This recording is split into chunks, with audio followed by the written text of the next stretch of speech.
Assalamualaikum warahmatullahi wabarakatuh. Jumpa lagi dengan saya di channel Rofi di Album. Pada kesempatan kali ini saya akan membagi sebuah video yang berkaitan dengan dekatan pembelajaran deep learning dengan sub pembahasan pola pikir bertumbuh. Selamat menyimak. Pola pikir bertumbuh. Apa itu konsep pola pikir bertumbuh? Pola pikir adalah segalanya. Pola pikir akan mendikte tindakan yang dilakukan serta akan menentukan hasil yang diperoleh. Pola pikir lebih penting dari keterampilan. Pola pikir atau mindset adalah fondasi dari keterampilan dan alat. Hal itu bisa kita gambarkan dalam sebuah piramida, di mana pola pikir merupakan fondasi yang berada di paling dasar. Di atas ada keterampilan dan alat. Sehingga pola pikir merupakan cara kita untuk melihat dan cara kita berpikir saat menghadapi masalah. Pola pikir ini berperan untuk memperluas cara seseorang dalam melihat dan berpikir. Mengapa manusia berbeda-beda? Manusia berbeda-beda tentunya tidak lepas dari pola pikirnya atau mindsetnya. Di mana pola pikir merupakan kumpulan keyakinan yang akan menentukan cara seseorang melihat dan berpikir terhadap sebuah kejadian atau peristiwa. Inilah yang menyebabkan manusia berbeda-beda, karena bergantung daripada mindset atau pola pikir yang ia miliki. Jenis-jenis pola pikir, minimal atau paling tidak ada dua jenis pola pikir.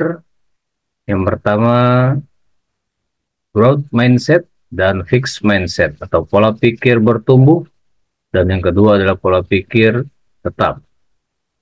Pola pikir bertumbuh atau growth mindset adalah keyakinan bahwa kecerdasan dan keterampilan bisa dikembangkan lewat belajar dan berusaha. Sementara pola pikir tetap atau fixed mindset adalah keyakinan bahwa kecerdasan dan keterampilan bersifat tetap yang tidak banyak bisa diubah. Inilah minimal dua jenis pola pikir. Yang pertama, pola pikir bertumbuh, atau ke depan yang tersingkat dengan PPB, pola pikir bertumbuh, dan pola pikir tetap atau PPT. Pola pikir tetap versus pola pikir bertumbuh. Kita lihat di sini perbandingan antara pola pikir tetap dengan pola pikir bertumbuh. Kalau pola pikir tetap melihat challenge atau tantangan, ia akan menghindar. Sementara pola pikir bertumbuh menerima. Pola pikir tetap ketika melihat obstacle, ia akan menyerah. Sementara pola pikir bertumbuh akan bertahan. Pola pikir tetap ketika melihat effort, dia akan anggap itu hal yang mubazir. Sementara pola pikir bertumbuh, dia menganggapnya adalah sebagai peluang. Orang yang berpola pikir tetap ketika melihat sebuah kritik, ia anggap sebagai sebuah serangan. Sementara pola pikir bertumbuh, ia anggap sebagai sebuah informasi yang sangat bermanfaat buat dirinya. Pola pikir tetap ketika melihat orang lain sukses, ia merasa itu sebagai sebuah ancaman. Sementara pola pikir bertumbuh, lihat sukses orang lain sebagai sebuah inspirasi untuk menumbuhkan kesuksesan yang ada pada dirinya. Bagaimana cara kita berubah dari pola pikir tetap kepada pola pikir bertumbuh? Yang pertama, kita kenali suara pola pikir tetap. Itu suara-suara yang menimbulkan kekhawatiran dalam menghadapi tantangan dan kesulitan. Kemudian setelah kita kenali suara-suara pola pikir tetap, maka kita sadari bahwa sungguhnya kita punya pilihan untuk berubah dari pola pikir tetap kepada pola pikir bertumbuh.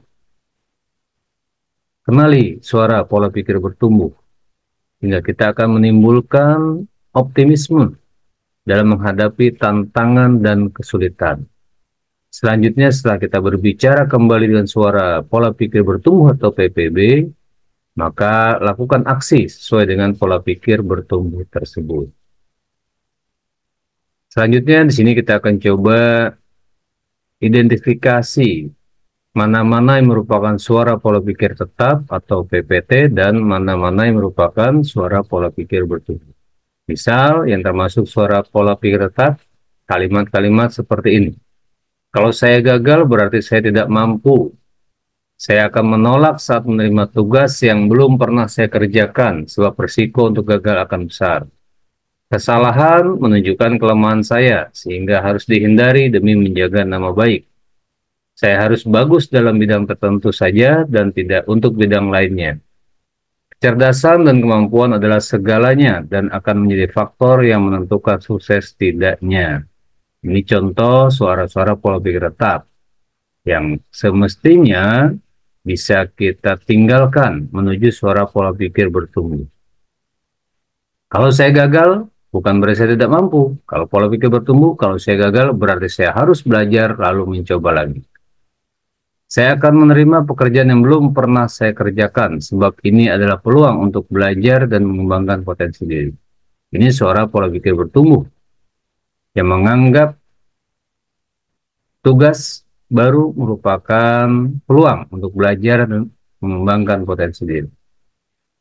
Orang yang berpikir bertumbuh menganggap kesalahan merupakan proses belajar dan peluang untuk meningkatkan potensi diri. Dan orang yang berpola pikir bertumbuh bisa belajar apapun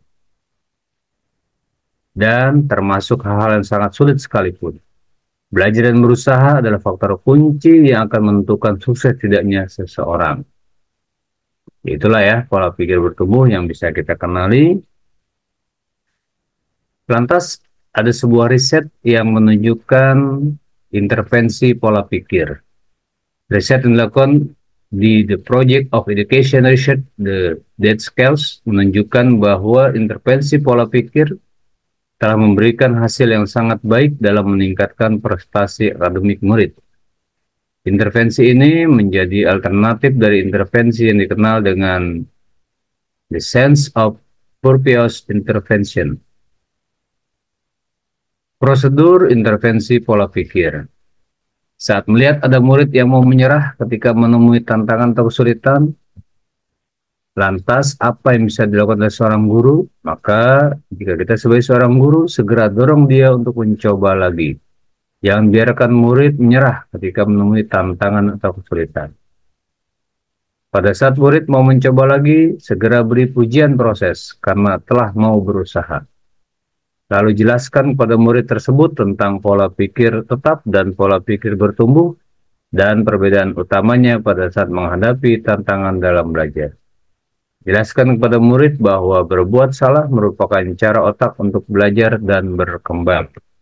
Ini prosedur intervensi pola pikir. Dimulai dari kita ketika menemukan ada murid yang mengeluh, menyerah ketika menghadapi sebuah kesulitan atau tantangan, maka dorong ia untuk mencoba lagi, beri pujian terhadap prosesnya, dan buka pandangannya terhadap pola pikir tetap dan pola pikir bertumbuh, lalu jelaskan bahwa sungguhnya kesalahan merupakan cara otak untuk belajar dan berkembang.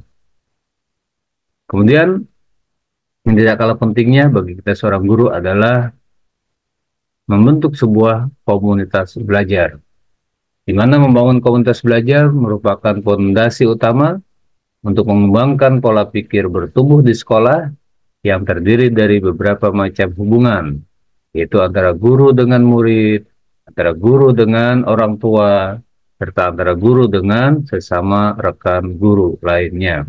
Hubungan guru dengan murid adalah yang sangat penting sebab ini adalah proses awal dari pembentukan pola pikir bertumbuh di dalam kelas. Hubungan guru dan murid, murid mengetahui bahwa gurunya yakin kepada kemampuan muridnya dalam belajar. Murid menghormati dan menyukai gurunya. Murid mau meminta masukan dari gurunya. Murid sadar bahwa nilai akademik yang diperoleh tidak lebih penting daripada perkembangan diri mereka sendiri. Murid merasa aman dengan guru. Inilah contoh-contoh hubungan guru dan murid yang kita harapkan setelah kita memahami fondasi dasar pola pikir bertumbuh. Pujian pribadi vs pujian proses. Cara guru memberi pujian atau kritik juga menjadi faktor yang sangat menentukan tipe pola pikir yang akan terbentuk pada muridnya. Dua pujian berikut ini ternyata memberi dampak yang sangat berlawanan. Yang pertama adalah pujian pribadi. Kamu pasti pintar. Dan yang kedua pujian proses. Kamu pasti sudah bekerja keras. Jadi antara pujian pribadi dan pujian proses ini memiliki dampak yang berbeda ya terhadap proses atau akhir daripada pola pikir yang akan terbentuk pada mereka. Tentunya pujian proses lebih kita kedepankan agar kedepannya pula para murid akan memiliki pola pikir bertumbuh. Nah, ini contoh pujian pribadi dan pujian proses. Kamu memang berbakat dalam matematika. Maka kita ganti dengan pujian proses, kamu butuh materi matematika yang akan menantang otakmu. Kamu pintar sekali, bisa kita ganti dengan pujian proses. Kamu telah menggunakan strategi yang tepat untuk menjawab soal ini. Kamu anak yang baik, kita ganti dengan pujian proses. Kamu patut diapresiasi untuk usahamu yang sangat baik, dan seterusnya. Ada lagi satu kekuatan dalam pola pikir bertumbuh yang selanjutnya kita kenal dengan the power of yet. Penambahan kata yet dalam sebuah kalimat negatif ternyata mampu mengubah maknanya dari tidak menjadi belum. Saya tidak bisa, kita ubah menjadi saya belum bisa.